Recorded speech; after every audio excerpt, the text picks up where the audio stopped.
ফ্রিজে কিছু ভাত ছিল তা নিয়েছি। এর সাথে কয়েকটি কাঁচামরিচ, তারপর পেঁয়াজ, সামান্য লবণ আর সামান্য হলুদ দিয়ে দিচ্ছি।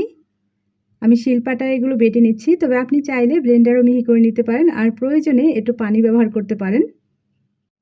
মিহি করে বেটে তুলে নিচ্ছি। আমি এগুলো দিয়ে চাপটি পিঠা তৈরি করব। আপনি যদি নরম চাপটি পছন্দ করেন তবে এর সাথে সামান্য আটা অথবা ময়দা মিশিয়ে নিতে পারেন। তবে একটু মুচমুচে পছন্দ করলে আতপ চালের গুঁড়া দিতে পারেন। আমি রেডিমেড আতপ চালের গুঁড়া দিয়েছি কিছু, দিয়ে এর সাথে একটু পানি মিশিয়ে নিচ্ছি। এর ঘনত্বটা আমি দেখিয়ে দিচ্ছি। এই যে এইরকম ঘন হবে। তাওয়ায় ছড়িয়ে দিচ্ছি। চুলার আঁচ মাঝারি থেকে আর একটু কমিয়ে আমি অল্প আঁচে এই চাপটিগুলো তৈরি করে নিচ্ছি। ঢেকে দেওয়ার প্রয়োজন নেই, অল্প আঁচে কিছুক্ষণ জাল করে নিলেই আমাদের চাপটি তৈরি। পিঠাগুলো তুলে নিচ্ছি। একইভাবে আমি সবগুলো তৈরি করে নিচ্ছি।